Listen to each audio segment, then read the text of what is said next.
Hello world, and welcome back to, or welcome to, the Pop Culture Patter podcast. As always, I'm your host, Callum Brown, and this week's guest is Barry Cameron, from a Scottish horror and movie-based YouTube channel called Wolfman's Got Nards. I've followed Barry's channel for years due to my love of horror movies, and more specifically John Carpenter's Halloween, and I'm over the moon to have Barry on for a chat. We get into it about football, wrestling, movies, and his successful YouTube channel.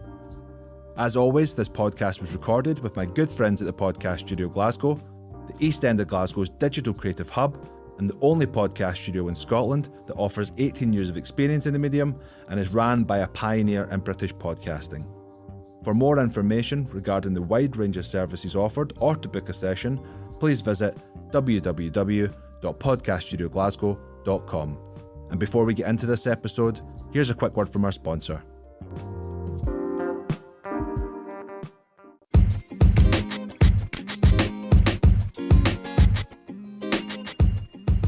This podcast is brought to you by Brown & Co Properties, an award-winning family-run estate agency based in Whitburn, West Lothian.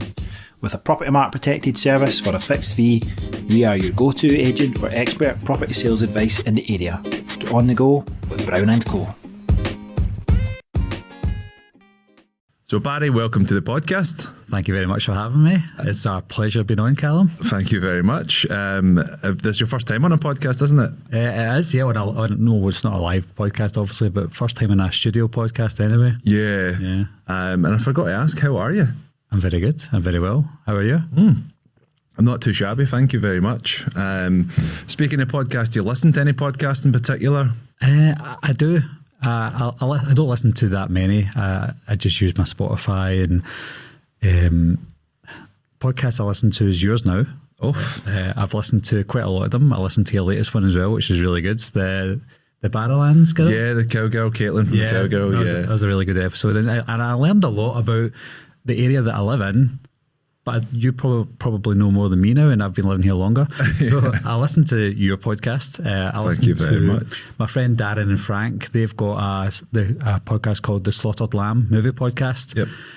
They started off doing a podcast, but then they branched into YouTube. So they're doing like YouTube and their podcast as well. So I listen to theirs when I'm not able to hold my phone in front of my face, which is pretty cool.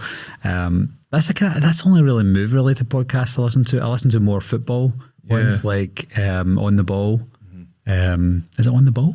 Is it Off the Ball? Off the Ball? Yeah. Do you know what my son plays for On the Ball, like a football academy? Oh, okay. And I get them mixed up, but it's Cy Ferry, Paul Slane and stuff there. They're one.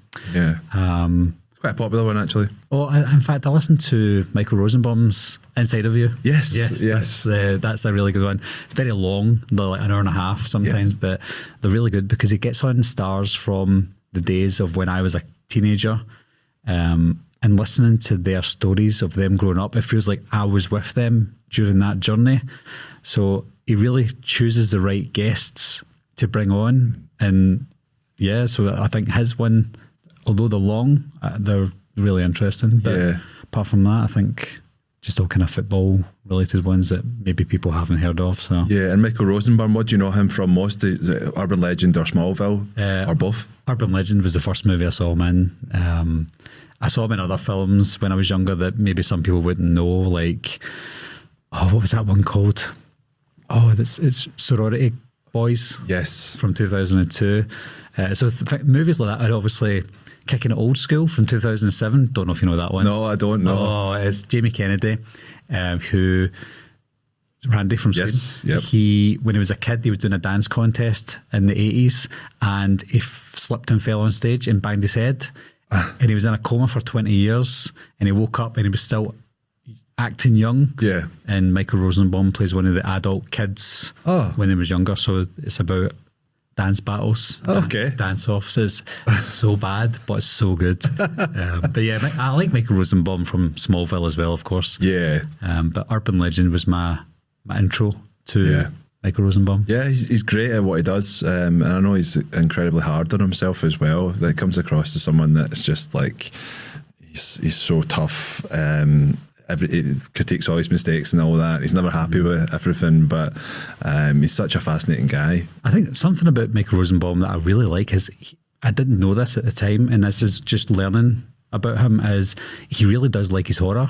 He loves horror movies. He, even when he was on set doing Urban Legend, he was saying how much he loved horror. He was rhyming off quotes from horror movies that people wouldn't really know about. It was great. So I think he's a genuine guy, and everything that he does is totally genuine, and you can see that through his podcast. Yeah, and you can see all the posters on the wall. He's got like the Thing, and he's got like a couple of, I think he's got the Freddy Krueger glove as well. Yeah. I think he recently interviewed, either it's recent or it's an old one, but Robert Englund. Oh, did he? Yeah, that was great. And do you have any pop culture interests? I do. Apart from movies, obviously. I do absolutely love football. Football is like my main passion. My kid plays football. My wife loves football, which is great. Oh, wow. Unfortunately, my wife supports Celtic and I support Rangers. So, but that's a good thing as well, because we're not bitter, and we're both from Glasgow. She's from the east end of Glasgow. I'm from the west end of Glasgow. We both had different upbringings, and I think that kind of helps when we're building a family. Yeah. So my kid, obviously, he took after his mum, so he supports Celtic. So, but yeah, football is like massive for us. I play video games, but it's FIFA because it's football, so I'm very boring. And I know you've got a picture of some wrestling on the wall. I did love wrestling when I was a kid. Wow. It was the golden era. Uh-huh. I stopped watching wrestling as soon as people like The Rock and Stone Cold came into it. It was just kind of, although it was farcical at the time, it just got a little bit too much for me.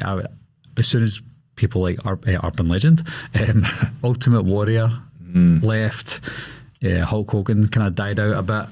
Undertaker, I know he kind of reinvented himself like 10 times. Yeah. But the golden era was the greatest era for me with wrestling. So after that, I just kind of stopped because I fell out of love with it. So I just kind of concentrated on football and horror movies more after that. And some will say you checked out during the best time, because the best time for a lot of people growing up around our age is the Attitude Era.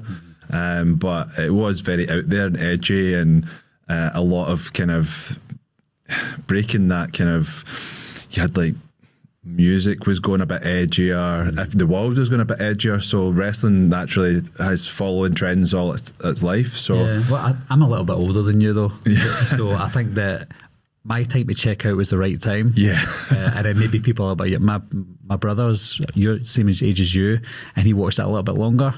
So he got to see The Rock and Stone Cold and Triple H and stuff like that, whereas I don't know if you remember this guy, he changed his name so many times. He was part of like Triple H's Generation X or something. He was called something, but he started off as one of the jobbers, the little guys who just went to get beat up. So he was 1, 2, 3 kid? 1, 2, 3 kid. Yep. Well, Cannonball Kid. Yeah. Then he became the 1, 2, 3 kid as soon as he beat Razor Ramon, and then Generation X or whatever. He became X-Pac. See, all that. That's when I zoned out. I was like, no, that's Cannonball Kid. That's who he is. So that was my era. There's a lot of great wrestlers from that era, though, that you're talking about. Like Mr. Perfect for me was one of my favourite of all time. Just technically fantastic in the ring. And you obviously had that young Shawn Michaels coming through. He was in the Rockers probably around that time. Heart Foundation. I don't know if that was maybe just as you were going away from it. That was right at the beginning of the Heart Foundation, because you had Jimmy Hart and Jim Nanville Neidhart. Yep. Bret Hart. Well, you remember it well here. Oh, I love it. Obviously, the Rockers was Marty Jannetty and Shawn Michaels, and that day they broke up when they threw Marty Jannetty's head through the barbershop window. That's the golden era. That's prime time wrestling. Yeah. In fact, there was a show called Prime Time Wrestling back in 1989 with Vince McMahon. And that was the first wrestling show that I ever watched on a black and white TV in my big brother's room when he was out. I would just go in his room, watch it and enjoy it. And that's what made me love wrestling. It was for a good 10 years. I was just wrestling. Yeah. I've said this to you off the show, that I would make these wrestling belts, make the wrestling rings in the back garden. And I know you did that as well. It's just because we never had money. We never had the fake belts that you could buy these days. And even today, you probably couldn't afford those. No. So you'd still have to make them out of paper. And it was a spray paint you would buy that was like gold paint to give you the kind of gold effect or whatever. But that was just like being a kid's playground, and it's just being creative and having belts, and we wrote matches and scripts and had a ghetto blaster and had like tapes of all the guys' theme tunes on it and stuff like that. Had bloody ladder matches up on top of trees. You know, the trees would buckle and we'd fall to the ground, and we managed to not get hurt. And I said to you, we landed on like this kind of moss that was a cushion.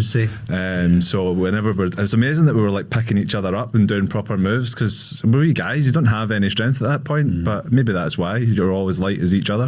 But yeah, some of the best memories I had. So shout out to the guys if you are listening that took part in that. You're still here. You're still here. The bruises to show it. My little brother, one of my friends who went a little bit too far one time, and had done a DDT on my little brother and head first into the hard grass, not the soft moss, and he was out. And we were like, oh my God. I was like, and it's one of those things, I don't know if you see the memes online where your sibling is all bloody and you're like, shh, don't tell mum. So that's what that was like. I pedigreed, which is Triple H's move. I pedigreed a guy on top of a car, my mum's car, once, and it dented the car on the roof. I got legendary status from all the people that were watching, but not from your mum. Not from my mum, no. Driving a bit with a dent in it. The car was an absolute banger. I think it was like I don't know if it was a Ford Orion. They were kind of popular car, but it was terrible. I always used to get so embarrassed of being seen in that car. Well, my dad had a Lada. Do you remember the Lada cars? He had a Lada, and whenever he drove me to school, me and my sister would say, can you just park the street behind and we'll walk the rest? Because people knew, like they knew my sister knew that, the girls and the boys in my sister's class knew that my dad had a Lada, and they'd always say, oh, you're the girl with the Lada. I don't know if my friends ever found out. If they didn't, they know now. And how are Rangers doing? Because I don't obviously follow Scottish football, but how are Rangers doing this year? They're doing better than Man United. Put it that way. Watch them all season. They've always played second best to Celtic all season. Even myself and my dad, we love Rangers. And we don't hate Celtic, but we just don't like Celtic doing well. But watching a Celtic game compared to a Rangers game, you get so much more enjoyment watching the style of football, unfortunately. Whereas when you watch the Rangers game, I honestly feel like I'm falling asleep half the time, because all they do is pass it from left to right, pass it to defence, stand still. Whereas Celtic players are always moving and moving. There's I think it was the Rangers and Celtic game, in fact, where Jota was taking the ball round McGregor a couple of weeks ago, and before the ball came to him, if the ball didn't go to him, you could see Kyogo running towards another defender, anticipating a fumble. Yep. So they were always going to get the ball, whereas Rangers, they'll stand and wait and go, oh, let's hope this happens. And that's been this story so far this season, and that's why we're so far behind, because we can't match the quality of Celtic right now because of the players we've got, the injuries that we've got. So it's not a great season, and our whole season is now dependent upon this weekend coming. Obviously, depending on when this podcast is going out on Tuesday. So so it's going to go out after the fact. So I'm not going to say what the score is going to be just in case. It's kind of similar to what you were saying there with Celtic and Rangers, but I'm having with Man City at the moment. Man City are just playing head and shoulders above. Great football. They've got the most elite centre forward and complete centre forward in my eyes, playing, and they've fallen off this season as well, but they've managed to just claw it back, and they're probably going to win the league now. Yeah, and it's a shame for Arsenal, because they've literally just crumbled. I didn't ever see Arsenal going to go out and win the league, and it's a shame, because if they will finish second, and people are going to see that as a failure, even though the target was top four, because they've not had top four for years. And I think if they finished fourth this season, that would have been a success. But because they've been on top for so long, they're going to see that as a failure, and it shouldn't be seen as a failure. It's just that Man City are not going to be stopped, especially with Haaland. No, because that guy's a machine. I'm shiting myself for the FA Cup final. That's going to be a walkover. I even saw the Arsenal game the other day, and as soon as it started, I thought this is going to be a rout, and it could have been a lot more. It could have been a lot worse, but my frustration with United is just some fans seem to be settled with being fourth and being like, right, that's a good season, because last season we were seventh, or, you know, and I'm like, no, unless you're first, you're last, in my opinion. Like, I don't know if that was from, I've always been a winner. If I don't win at something, I'm like, nah.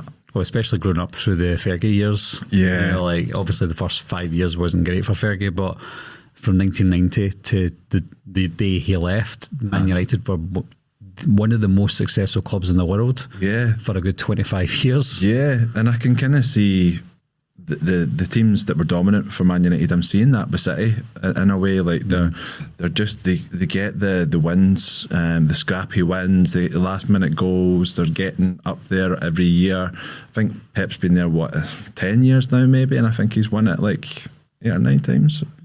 City? I'm sure. Oh, I think this is his 7th season. Oh, really? Maybe 8th, 2015 or 16. Because I'm just comparing, because it's been about 10 years since Fergie left, I think. The thing about Fergie is he's built his teams over he's taken boys from the boys club, built them into big players, bought players to fit around them for a good 20 years. Yeah. And that's what made them a success. Whereas Pep, although he's a good manager, he buys success. He gets whoever he wants, whenever he wants, and if you had the money, you would do the same. Yeah, but it's a different era, and I wouldn't compare Fergie to Guardiola, because if you gave Alex Ferguson £1 billion over 2 years, he would win the Champions League every year. Yeah.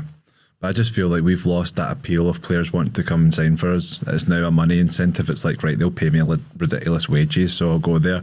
Whereas it's not, you don't have the, of course I'll join Man United. Yeah. Man United are interested, okay. That's why they've got one of the biggest budgets, because they need to pay players more to go to them rather than City.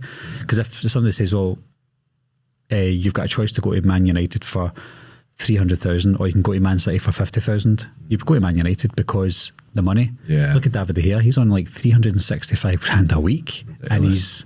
And he's not a great keeper. No, I mean I think when you're a United fan, you love Dave, but you kind of like, he's like that family member that you're like, I love him, but he's a fuck up. You know what I mean? Yeah. Which is who I am in my family, but the lovable fuck up. But there's times where he looks genuinely world class at shots. He's saved so many saves that I'm like, Jesus Christ, like how has he caught that? Yeah. And then there's others where he just can't pass the ball to the next defender. And we feel the exact same right now with Alan McGregor. Alan McGregor has made some of the greatest saves I've ever seen in my life, and that includes watching World Cups and Euros and stuff. He's made saves that no human should be able to make, but then he'll just stand there and let a ball go in, and you're like, you've just went from world class to, I don't know, I can't even explain it. And is he retiring or is he leaving in the summer? I saw something. There's rumours that he'll sign another contract, but I don't see it happening. I think this is it. So hopefully he goes out in a high with the Scottish Cup or something, but yeah, I don't see that happening. And do you rate the manager? No. I think he's good. I think he knows how to run the players that he's got, but I don't think he's got an eye for the player that he wants, because he constantly goes after players in the English Championship or the English League One, and there's so much more out there. I don't know who brought Raskin in. Might have been him, but Raskin looks like a good player. Yeah, but the rest just don't cut it. And I know that some people say, "Oh, Cantwell's good and Tillman's good and stuff like that," but they are good. But if you want to compete against Celtic, you have to get players at their level or above, and Cantwell's not at that level. Raskin's not quite at that level, and the players that they're looking at in the Championship and League One are nowhere near the level of the likes of Kyogo and Jota and Hatate and stuff. So I think if you want to get a player in from the Championship or lower, they need to be on par or better than the Celtic players, and that's not happening at all. And you were saying that you grew up in the west of Glasgow, so whereabouts did you grow up? The Knightswood area, or Yoker Knightswood. That's kind of, I was born in Yoker Knightswood. Depends on where you look at it, because some people see, like, I was born in a little area called Gerskaden. Okay. And if you want to sound posh, you say, "Oh, I'm from the West End," and then somebody will say, "No, you're from Yoker." So it really just depends. So yeah, I'm from the West End. You're a joker from Yoker. The joker from the West End. And what was But what was life like before you got into YouTubing? Like, what did you get up to? As a kid, or Yeah, just everyday things as a kid. You know, you hang about with your friends, play football, tease the girls, run away from the girls, you know, that kind of stuff. It's kind of everyday life in Glasgow. It's, do you know, looking at childhood today compared to childhood back then, I think the generation before me said the exact same thing, that I'm glad I grew up in the generation that I did. I wouldn't know any different, but I just feel like you don't get out anymore when you're a kid. You're stuck on your computer or TikTok or whatever. So I think we had lives back then. Yeah. Lives that we don't have today. And it used to be that you'd arrange to meet someone somewhere and you'd have to be there at that point. Yeah. I'm kind of on the cusp of like knowing what that was like, and then the technology came in, because I think mobiles came in as I was getting into high school, but it wasn't a thing. I think my first iPod was maybe about like third year. And that was when I was getting massive into music. Yeah. But in terms of technology, I didn't really have a phone for a long time after that. But it was about. But social media wasn't about though, which was great. I know, I enjoyed that without. Well, I enjoy social media, but I enjoyed it without as well, because I experienced life without it.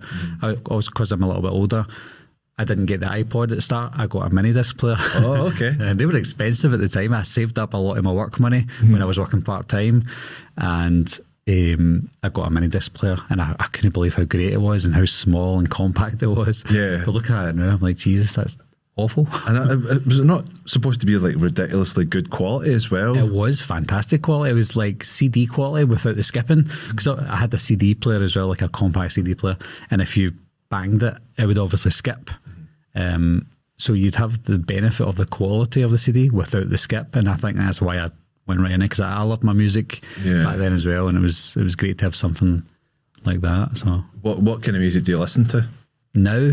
I listen to a lot of 80s music,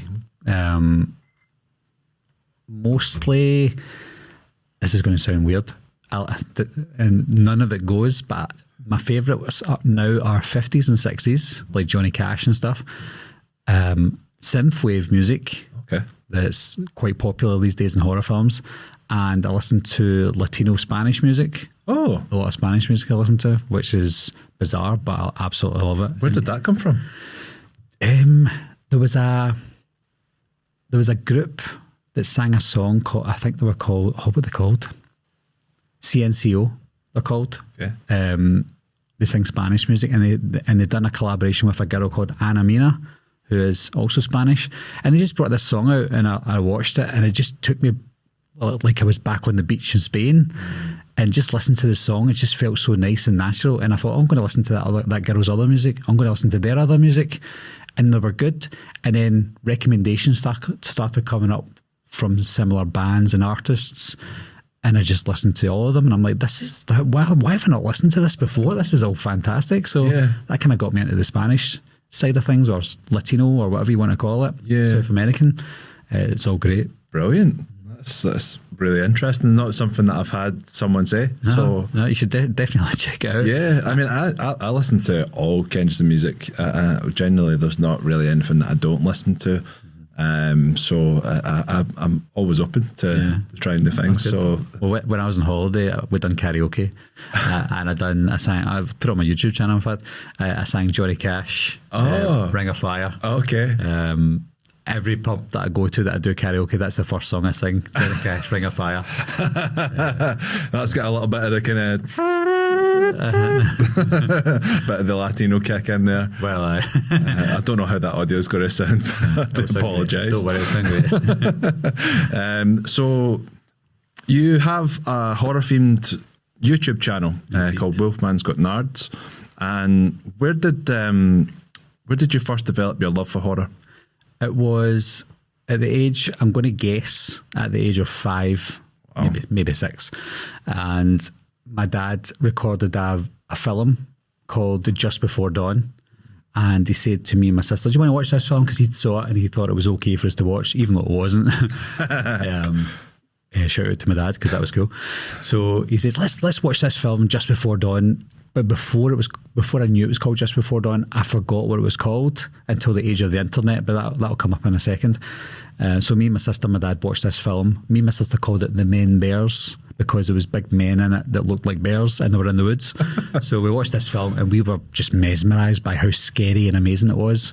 And from that moment on, I just loved horror films. Years later, I wanted to watch the very first horror film I ever watched, which was Just Before Dawn, but I couldn't remember the name of it. Luckily, at the time, IMDb had message boards, discussion boards. Yeah. So there's like a need to know section. So I went onto that and I was like, guys, there's a film that me and my sister watched when I was a kid. Can't remember the name of it. Can you help me? And all I done was, we called it The Men Bears. It was about these group of backpackers that go into the woods and they're stalked by these big guys who look like big muscly guys or big chubby guys. Said a few of the scenes that happened in it, and within minutes somebody said that's Just Before Dawn from 1981, and I'm like, I bet it's not. And I clicked on it, I'm like, oh my god, that's the very first film I ever saw. So wow. And it hasn't dated either. Really? See, when you watch it, to me it's the greatest backwoods slasher films of all time. And then finally 88 Films, the production company or the Blu-ray company, they released a Blu-ray of it, and I was right on there, and it's amazing. And watch it on a regular basis. Watched it quite a lot, and it's, again, I watched it and I'm still mesmerised by it. And I don't know if it's maybe a bit of nostalgia, Aye. but I just watched it and I'm watching it and just remember that time sitting on the floor with my dad and my sister. Just brings back all the memories from being 5 years old. Yeah. I remember what the telly looked like. I remember the carpet, the fire, the couch, everything's just there and I can see it. Wow. Watching that movie on that little 15-inch 15-inch TV, it was great. Yeah. So that's when my love of horror began, and I still remember it. It's funny that how the experiences like set you back. Like it's like a scent or a song or something just puts you right back into being so, like as you said, you notice and remember the carpet, you remember the telly. Like it's just all your senses, and that's the beauty of film, innit? Yeah. Because it gives you kind of all things at once. But well, apart from the smell, because you can't smell films, but. You'd be surprised. I actually did go to see, I think I went to see the original Suicide Squad, and they had like the 4DX thing. It was kind of like a scent, so it was like they were going down an alleyway at one scene, and I was like, I can smell an alleyway. Must not smell good, eh? It definitely didn't, but it was just so weird. But for me, it was Jurassic Park. When the Dilophosaurus, when it has the kind of like sprit scene, I was watching it on the TV and I was sat glued right in front of it, like you're told not to do. And my dad was cleaning the house, and we used to have a lot of tall plants like these but huge, and he surrounded me like a jungle. He surrounded all the plants around the TV and me, so I felt like I was in the jungle, right? That was like 4DX as well. Yeah. And my dad is a prankster, so he comes, waits and watches me tuned into this scene, and he like, as soon as the Dilophosaurus opens its kind of thing and starts spreading, he jumps out and goes, ah! I honestly will never forget it, and I was so young at that point, and that scene I'm always kind of like my dad about. Yeah. Even if he's not in the house, I'm like, But Jurassic Park was the first film I saw in the cinema. Yeah. And it was, what better film to see in the cinema than Jurassic Park?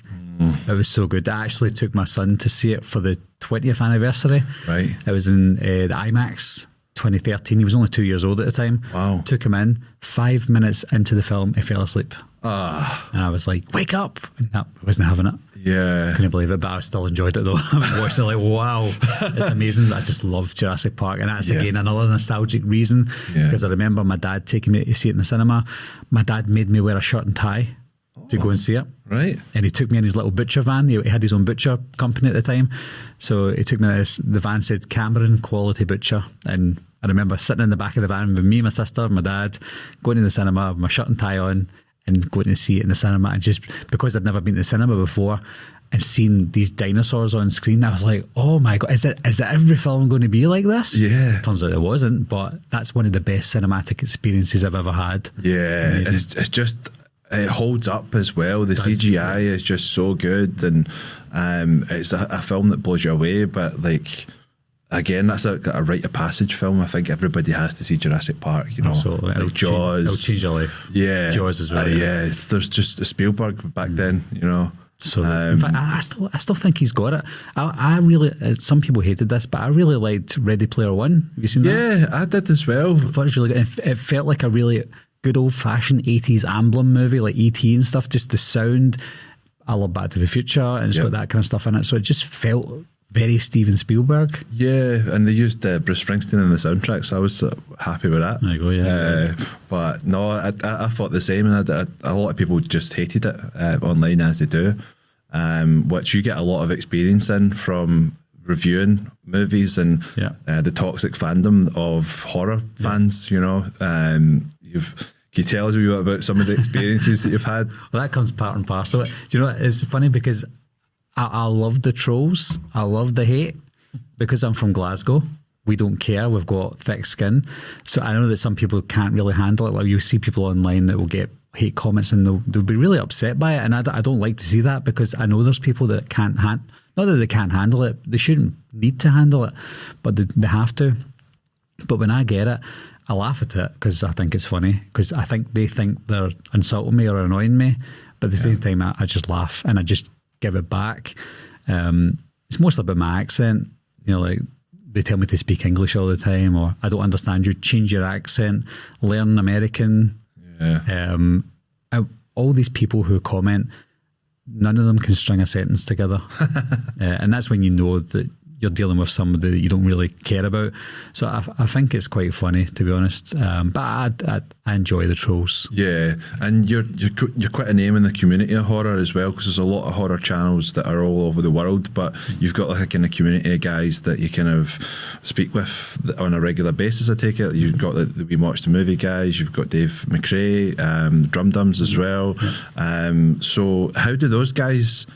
Like, do you ever have a chat about, like, do they take it like that as well? Like, criticism, are they kind of just, like, laugh it off, or do they take it a bit personally? No, I think they're all the same. I think you can't get to where you are now if you couldn't handle the toxic fandom or the hate comments. And talking to these guys personally, on and off the camera, you can tell that they've got thick skin as well. You know, it's not just Glaswegians that can take it, it's other people can take it as well. You can see people that come and go with their channels. Like, you get somebody who comes on, they'll get a hate comment and you'll never see them again, and it's a shame, because they seem like, because there's been a few people that I've watched that have been really good and they've had a few hate comments and they disappear, and it's a shame. But you get people like Drum Dums, Dave McRae and stuff, they'll just laugh it off, to be honest, and that's why they're still here, because they can and they're able to laugh it off. So I think you need to have that thick skin to be able to be part of the community, because you have to accept that not everyone's going to agree with you. Not everyone's going to like you, and almost everyone isn't going to understand your Glaswegian accent. Which is funny, because that's how obviously I first found you. You were the first Scottish guy that was doing anything like that.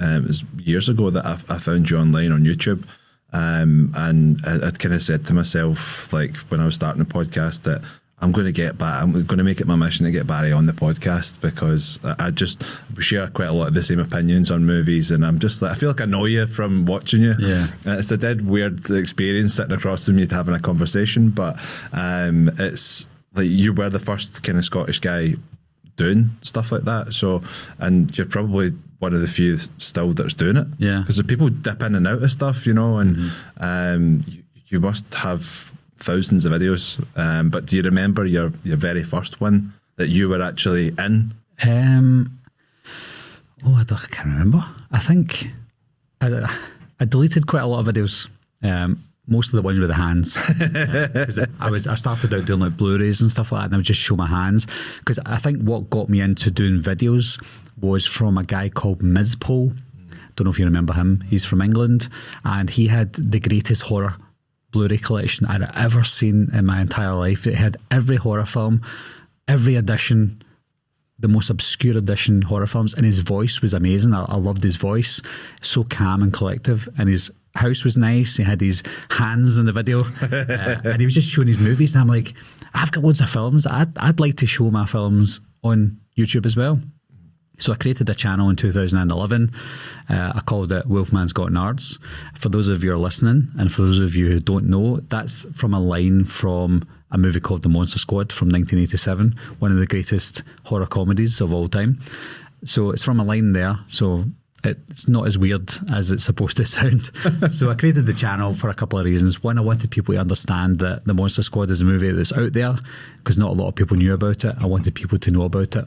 But because I created it as a horror channel, I wanted to show my horror films that I had, because I had a big collection.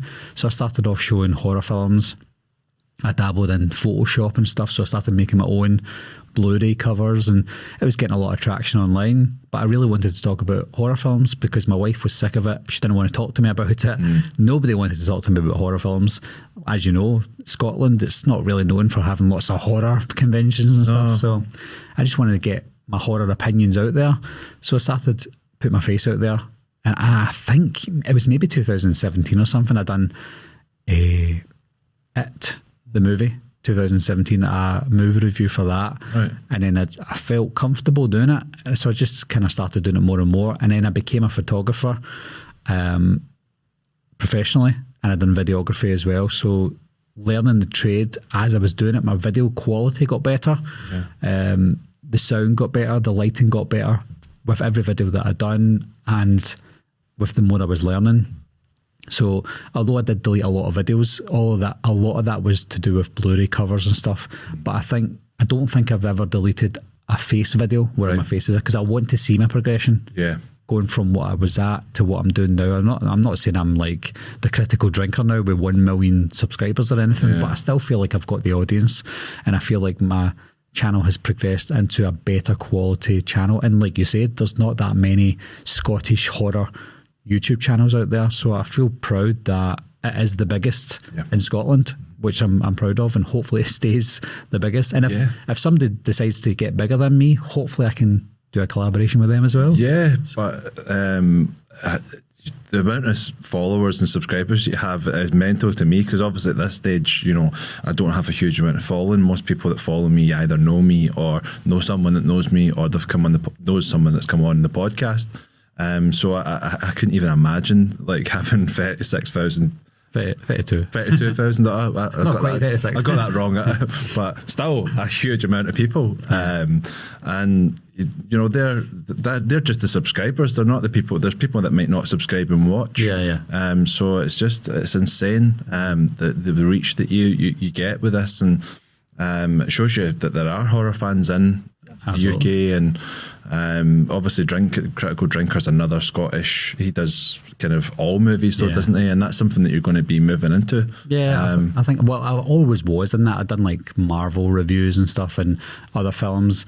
They don't get all the views that I would like, but at the same time, I don't do my channel for the likes or the views and stuff. If I did, I would have stopped my channel years ago, because it didn't reach to what it has in the space of time that other channels have. You get channels that get 100,000 subscribers within 3 years, whereas it's taken me, since I started to show my face, this is my 6th year, and it's only at 32,000 subscribers, which is still big for me, because I never expected to get 1,000, never mind 32,000. So getting to that point, it's taken so long to do that, and I would have quit if I'd done it for that reason. But I'm doing it because I love to talk about horror. I'm doing it because I love movies. So I could put a video out, and I've had videos out that got 1 million views. Fantastic. But I've had videos out that have been better quality, took me a lot longer, that get 1,000 views. And it doesn't deteriorate my love for what I do, because at the end of the day, I'm getting my point out there, I'm getting my point across. And if 1,000 people see it, that's great. If 100,000 people see it, it's even better. But at the same time, I still love what I do. And I think if you don't love what you're doing through YouTube, you will quit. Yeah, that's a guarantee. You have to love it. I know, even looking through some of my first couple of episodes, just to look back and see my progression in 15, this is, I think, will be 14, and then I've already recorded 15th, but spoiler alert.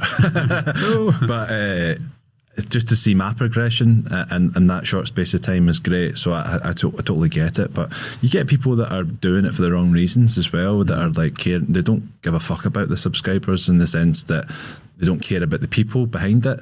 They're just like the numbers. They get so fascinated with that. So it's good. I don't know if that's a Scottish thing. We all seem to be quite humble and being like, somebody actually likes this. Exactly, yeah. Because if somebody praises you, I mean, in fact, that when people praise me, I don't know how to take it. Yeah. Because I'm used to people saying, "What are you saying? I don't understand you." So when somebody says like, "Oh, you're really good at this and that's fantastic. I love the way you've done this and said that," I'm like, "Really?" Like, I don't know what to say, because we don't take positive criticism, which maybe we should change. Maybe we should be more American or something, like just say, yes, I'm the best, because that gets you by. Yeah, that's the fake it till you make it motto, isn't it? I just fake it till I fake it. Was there a turning point though where you felt that your views just rocketed at any point? Yeah, 2018, just a year after I started to show my face. So it must have been my pretty face. Hey! I'm only joking. I think it was when Halloween got announced, the reboot or the requel, or whatever you want to call it, 2018. I was covering Halloween all the time, but then when that came out, I covered more of it because there was more news, and I didn't realise Halloween was so big, and it was. And so I think my views went up, my likes went up, my subscribers went up, and it was great. But at the same time, I've niched myself at that point, because people were watching my channel for Halloween content only. So if I then started talking about another horror film, you get no views. And I'm like, okay. And then I talk about Halloween, and then you get like 100,000 views. It's nuts. Yeah. So it's good because I was getting seen more. More famous people were seeing me as well, which is funny. But yeah, you're kind of niching yourself. So my channel did skyrocket at that point, but then I have to try and make sure people know that, listen, it's great that you're subscribing, but this isn't a Halloween channel. Yeah. This is a horror channel that talks about Halloween. I do talk about the big ones the most, like Halloween, Friday the 13th, Scream and stuff like that. So I want people to know that come here for the horror content, not just the Halloween content. If you're only here for Halloween, then fair enough. Yeah. I'm not going to say don't come and watch, but I'm here for all the horror. But yeah, Halloween was what helped skyrocket the channel. When I say skyrocket, make it bigger, way bigger than I thought it was ever going to be. Yeah, and that's how I found you through Halloween. And I don't know if it was before 2018 or not, but it was definitely you were on camera. By the point I tuned in, and my love of Halloween, and I was like, there's a Scottish guy talking about Halloween, amazing. So that got me instantly hooked. But you've got a cool story about John Carpenter as well. A couple of cool stories. Okay, hit us with them. I think I told you them off, like both of them. But what one did you hear? And then I'll talk about it. The tweet. Oh, the tweet, right. Okay, I'll do the tweet first then. Yep. So John Carpenter doesn't talk to anyone. All he does is plays his computer games and watches basketball, and that's it. He hates horror movies, he hates this, he hates life, but he loves his gaming and stuff. So I watched a film called 1917, which was like a one-shot film, like a one-take, similar to the beginning of Halloween from 1978. And after I watched it, I was like, that's so it's amazing that somebody could make a film to make it look like a one take. And I said on Twitter, I never even asked him directly, I just said on Twitter, I wonder what John Carpenter would have thought of that, or I wonder if he's seen this movie. And he replied back to me saying it was a tour de force, it was an amazing film. And I was gobsmacked. I was like, John Carpenter just replied to me. And then people noticed it before I noticed it. And I woke up with like 80 messages saying John Carpenter replied to you. I'm like, what? And then other people were saying, you should frame that because John Carpenter doesn't reply to anybody unless he's a famous person. And I'm like, oh my God. So I took a photograph or I screenshotted it, and I will frame it because it's a fantastic tweet. It's actually pinned on my tweet as well, because I'm like, I'm keeping that because John Carpenter replied to me. And I don't know if he replied to me because, this is my next point. Yep. I don't know if he replied to me because he recognised me, and I still to see the interview, but apparently there was an interview out in 2018 when Halloween was getting big again, and he spoke about social media, and he said, oh, there's people on YouTube talking about Halloween all the time. There's a Scottish guy as well that talks about Halloween. And then on the same night, I shit you not, about 4 or 5 people messaged me saying, John Carpenter mentioned you in an interview. And I'm like, no way. And I can't find the interview, so I still don't believe it. But the fact that more than one person's messaged me to say it on the same night, that's what made me think, well, something. He must have said something, but I can't find the interview. So you're just going to have to hunt for it all John Carpenter's interviews if I'm just being a total dick to all the reporters. So I can't say it's fact yet. But I still believe and I hope that that's maybe the case. Yeah. Because it's funny because the special effects artist on the 3 new Halloween films, Chris Nelson. There we go, Christopher Nelson. I remember his name. He does know who I am, and he spoke about me and to me on his live channels before he does the Man with 2 Heads or something like that. Oh, okay. Him and Sean, what was his name again? Sean Clark. You're getting it today. Yeah. So they do a little podcast together as well, and he's mentioned me on that, and I've actually done the live chat with him, and he's like, oh, there's Barry from Scotland, so he definitely knows me, so maybe he's spoken to John Carpenter about me before. Let's hope. That's incredible. So Christopher Nelson did all the special effects and stuff, but he did all the masks as well. Yeah. Was he not in 2018 as well? He was one of the cops. Yeah. He was one with the bagels or the lunch. Yeah. That's because I remember watching it and being like, I'm sure I've seen that guy being like behind the scenes. Yeah, that's him. The guy he was with was an actual police officer. Really? Yeah, so I hear anyway. That's incredible. And do you remember seeing Halloween for the first time? The first one? Yeah. I mean, I watched it when I was 5 and 6 and stuff as well, but I didn't take it in. But I was about 11 years old. It was Halloween night after I was trick-or-treating with my friends, and me and my friends watched Halloween and we concentrated on it this time, and I absolutely loved it. And again, it's one of those moments where you remember where you were, what time it was, what day it was. My friend made me a bacon sandwich, lots of butter, and the bacon wasn't rubbery and it wasn't crispy. It was just right. Just right. And as I was eating this salty bit of bacon, I was watching Halloween, and we looked at each other like, this is amazing.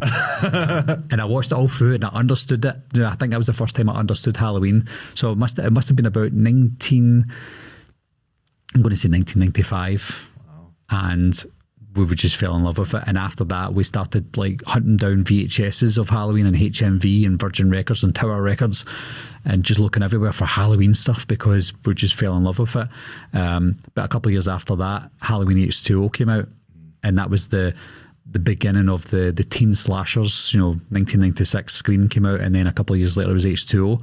And I absolutely adored Scream, one of my greatest movies of all time. Same. So when watching Halloween H2O, it had the Scream flavour, but it also had Jamie Lee Curtis back for the first time in 20 years, and I was just like, what is this masterpiece? This is just amazing. So I fell in love with Halloween more because of H2O.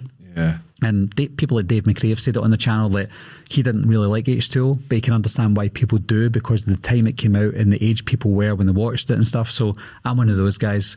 I'm an H2O lover. Absolutely adore it. It's the second greatest Halloween film behind the original. So yeah, my love for Halloween really built up because of H2O, but the original was, of course, always going to be the best. Yeah. Have you got a favourite timeline? Yeah. It's got to be Halloween 1, Halloween 2 from 1981, and then the finale, the end of the trilogy, which is H2O, when he gets his head chopped off. Okay. That's the perfect trilogy for me because, yes, it's his sister, but let's accept it. And then 20 years later, it comes full circle. She fights him at the end and she kills him. And it's done. See, if that was a 3-movie trilogy and that was it, it would probably feel a lot better as well. But because we know there's other timelines, then that's where the issue is. But yeah, that's my favourite trilogy. Yeah, I don't think in H2O, Myers, I didn't like the mask. That's kind of a topic that's a thing in the Halloween universe, isn't it? That some people have favourite masks and some others are just don't give a fuck. But for me, I didn't like Michael in H2O. I think it could have been a bit better. I loved him. Loved him. But yeah, considering that you want to look at it as if it's the same guy from one, and it just didn't feel that for me. But I think it did. I think it was Chris Durand as Michael Myers in H2O was the closest I've ever seen to the original in that castle, because he's running about the same build, running about the same height, walks the same. Everything's the exact same to me. But see, when you watch Halloween 2 with Dick Warlock, he walks like a robot. Yeah. Then you've got George P. Wilbur in Halloween 4. He's got the big pads on his shoulders and he walks like a robot as well, but like a scuffling robot. Don Shanks in Halloween 5. Don't even get me started on that. Peacock mask. The mask just looks like a peacock. So yeah, people really shit on Chris Durand a lot. Because, let's not get started on 6, The Curse of Michael Myers, because that is a cult classic to a lot of Halloween fans, but to me, it's unwatchable. Again, that's another abomination, but let's not talk about that. In terms of timeline, I don't know if I have a favourite one. See, because I just watch them all quite frequently. I just switch off from caring about a timeline, and I'm just like, right, I'm just going to enjoy it. That's true. Yeah, I think because there's so many timelines, you're just like, do you know what? I'll watch whatever one's there and enjoy it. You're picking it up for the kind of Halloween. You know, you're not picking it up for continuity, because it's like most horror franchises, continuity is always out the window. But these days, anyway, reboots, remakes, sequels, prequels. I know we got that in the Scream Rico or whatever they were going for with that. I'm kind of like, I didn't enjoy 6, and I rewatched it again a couple of nights ago. I think the telly's going to turn off, but it doesn't matter. We're not using it. So I would rewatch 6 again just to be like, I'd only seen it in the cinema once, and I just was like, this is not good at all. I think it was aesthetically pleasing. It was nice to look at. For me, the surrounding areas of New York looked fine, even though it wasn't shot in New York. But I didn't see the point of them making it New York, because there was nothing apart from the subway scene. They didn't have to shoot it or set it in New York. The script for me was bad. The dialogue was terrible. There was just so much I didn't like about it. It was a good film. If somebody said, did you like Scream 6? I would say yes. I thought it was a good film. But that's not what I want to say about Scream 6. I want to say I loved it. I want to say it was better than Scream 5, but I can't. I was kind of the same with 5. I came out of 5 disappointed in it. The TV's going off now. Scream 5 for me, just, it disappointed me in a way. And I think it's the Billy Loomis thing. Yeah. I couldn't get past that. As soon as I saw it once, I was just like, nah. I can't deal with flashbacks, so that took me out of it. And then I kind of pieced together pretty quickly who was the killers. Like within the first half an hour, I was like, I know who it is. It's going to be Richie, and it's going to be the little emo looking one. Amber. Yeah. Well, I was the same as Scream 6. I knew straight away who the killers were, because the dialogue was so weak. The girl. Spoiler alert. What's her name again? Was it Bailey? No, it's Detective Bailey. Detective Bailey. She was Quinn and Ethan. Quinn and Ethan, yeah. So when Quinn says, my brother died and my dad's moved to New York to look after me, I'm like, right, okay, that's going to come back to us. Her brother is probably Richie. She's probably one of the killers. And her dad is probably the other killer. The only one I didn't know for certain was Ethan. And that was a bit of a surprise. I just kind of thought they're making him too obvious, and too much a bumbling idiot. It's always going to be that case. Mindy kept on calling him Ghostface to the point where I'm like, right, okay, he's obviously Ghostface. Yeah, so, and they mention a family throughout. Like, you know, they were taught the downstairs neighbour that Sam's having a relationship Danny. with, intimate relationship with. He's like, oh, family, and then the next person that cuts to another scene, that's somebody talking about family, and they're like, right, somebody in the family is going to be involved. It's a Fast and Furious movie at the end of the film, isn't it? And I can remember just seeing the death scene from Quinn as well, and I was like, that's not real. Yeah, it was cut too short. Yeah, and plus, Ghostface was just standing in the room. He would have just killed her. Yeah, you know, like. Just made no sense. One thing I did like though was Ghostface before he was revealed, because he was menacing, he was chasing, he was doing everything you wanted him to do. The only thing he didn't do for me was reveal someone significant or something significant, and that's what was missing for me. Yeah. So are you quite like me in the sense that you're more slasher, like a more slasher fan? Because that's my favourite genre of horror. That's my go-to. Yeah, slasher. I can deal with the paranormal stuff from time to time. When you're doing the 31 days of Halloween horror movies, you tend to end up watching, like, The Conjuring's great. I like The Conjuring, that's good. But I Are you more a slasher guy, or are you just like all of it? I'm all, but if somebody says to me, what type of horror film do you want to watch? I would say slasher all day long. Urban Legend, I know we did last summer, still know we did last summer. Cherry Falls, Lover's Lane, Scream, Scream 2, Scream 3, Halloween H2O, all of those type of films, that's my jam. Yeah. That's where I go. And outside of horror, I'm going to get you to pick 5 films that are like your journey as a film lover. So from the start, maybe the first film you remember seeing and loving, and that started your love of film, and then work through to the last great film you've seen. Non-horror? Or non-horror. Non-horror, okay.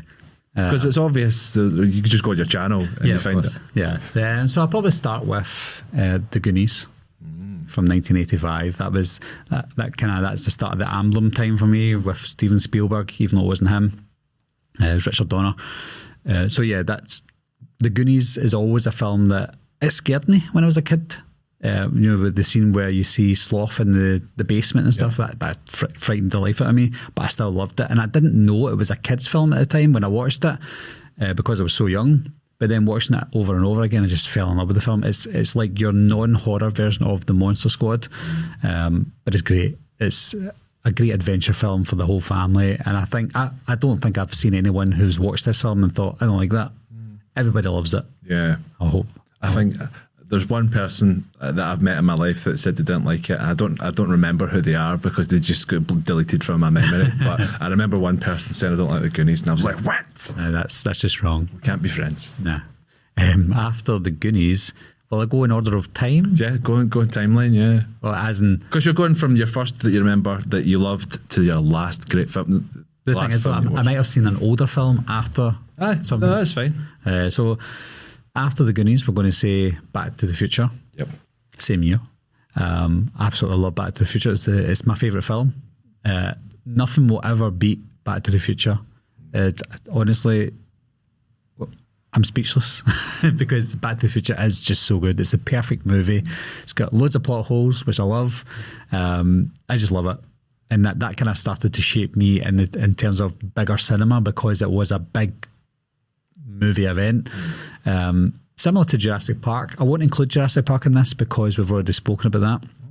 Don't want to tread over nice of you. Old ground. But yeah, so the Goonies, Back to the Future, there's actually way more than 5 here. So I'm trying to whittle this down. So after Back to the Future, I'm going to say Dirty Dancing. Dirty Dancing, again, it's one of the greatest films of all time. Some people wouldn't agree with that, obviously. But it's just, like I mentioned before, I love 50s and 60s music. I love 80s movies. And this is an 80s movie set in the 50s and 60s, or 50s or 60s. And it's got the music that I want. It's got 80s music in it as well. And mixing that together was just a recipe for awesomeness. Yeah, perfect blend. Patrick Swayze, gotta love Patrick Swayze. The story was so cheesy, but I experienced that growing up because I went to these places when I was growing up, little camps and stuff, and doing these weird dances and Butlins when we were younger. That's what it's like. The Kellermans is just like Butlins. Dirty Dancing is just so good. And I remember, it reminds me of my mum, just watching it with my mum when I was growing up. It brings back really nice memories. Today, just being able to think about that as I'm older, passing it on to my kids, because I've made my kids watch Dirty Dancing. I said, you will sit down and watch this and you will love it. But yeah, Dirty Dancing, that's got to be up there. More movies that have shaped me growing up would be American Pie in 1999. Although I didn't see it at the cinema, so I watched it in 2000. So I was only 16 at the time, and watching a film like American Pie, watching people that are supposed to be 16, that movie helped me through my teenage years because it reminded me that I wasn't weird. I wasn't doing anything to pies in the kitchen or anything like that, but it reminded me that I could do and say things and feel normal because they were doing and saying things that I was also doing, and trying to get up to mischief, trying to do things with my pals, and just made me feel at ease with myself, knowing that I don't have to rush things growing up, because obviously in Glasgow as well, people say, oh, you're a virgin, you're this and you're that, Watching these films makes you feel good, knowing that you're not alone and you're not weird. Yeah. Because you're just like everybody else. Exactly. And I think that's why American Pie, even though it's not the greatest film ever, it helped shape me growing up as a teenager. Wow. So That's 4 so far? 4, yeah. I The think. last one's the last great movie that you saw. Oh, the last great movie I saw?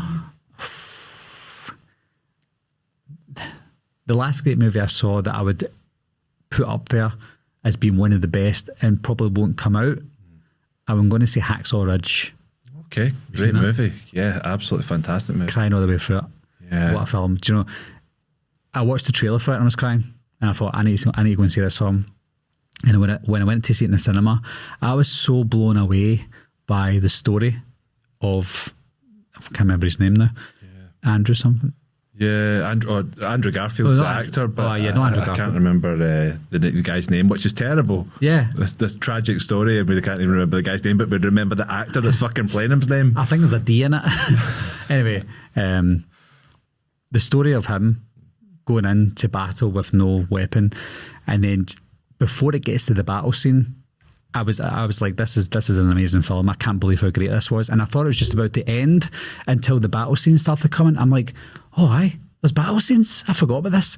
And it was just like Braveheart with guns. It was great. And just seeing what he had to do throughout, I'm just like, this is so inspirational. Obviously, a lot of it is dramatised, but I did watch the documentary about him, and I watched some of the behind the scenes stuff, and I'm like, this is incredible. What a film. So I think this is probably one of the ones that will stay in my top 20 or 25 for the rest of my life. Yeah. There's films that go in there and come out, in and out, in and out. You know, that happens.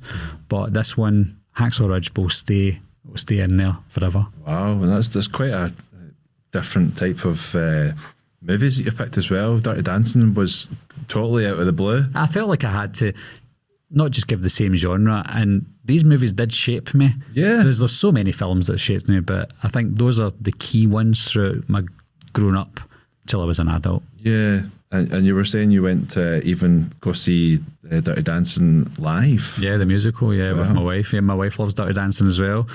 And so I got her tickets as a surprise to go and see it. And there must have been about, I don't know, 1,000 people there, about 12 guys, and the rest of them were women. But I had the time of my life. Oh. I did though. I did. It was amazing though. Like just singing along and clapping and dancing and stuff like that. It's just, I couldn't believe how great it was. Honestly, it was the first musical that I went to see as well. And I think I'll probably go and see it again because it was so good. There you go. And what do you do as Halloween, the holiday? Like, do you do anything in particular? Do you go trick or treating, or do you go to like house parties or whatever? Well, I did go to house parties when I was younger, but obviously when you have the kids, you can't do anything anymore. So now I've got Jack, who's 12 now, and Gracie, who's 8. So last year they were 11 and 7.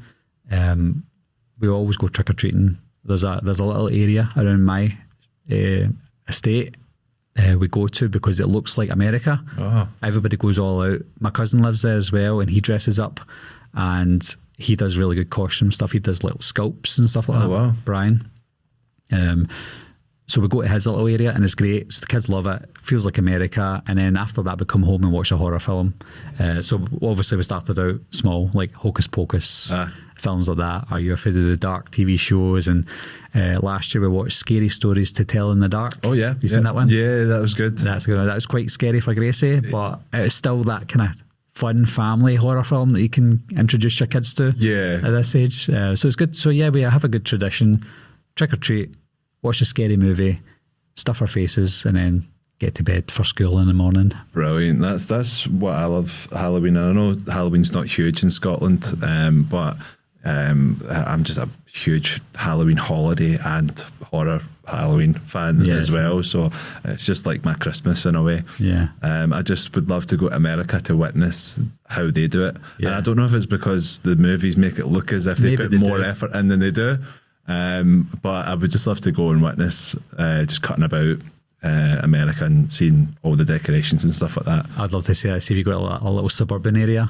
Yeah. Like, have you ever seen The Burbs? Yes. Yeah, like Tom Hanks. Tom Hanks, yeah. So you watch a film like The Burbs in that little street, and there's always this one scary house. Yeah. The Klopex house, and just seeing houses like that, you don't see that here. Yeah. You don't get that fun fear factor that you would watch in a film like The Burbs or something like that, or Fright Night with the streets Yes. the way they are. Yeah. That's what I want to see, but we don't see that here. No, I know. So Scotland, up your game for Halloween, and it's great that your kids are growing up loving Halloween as well. Yeah, which is amazing. I think if I had kids, I would be like definitely Halloween all go. But yeah, that's not happening anytime soon. My kids love being scared.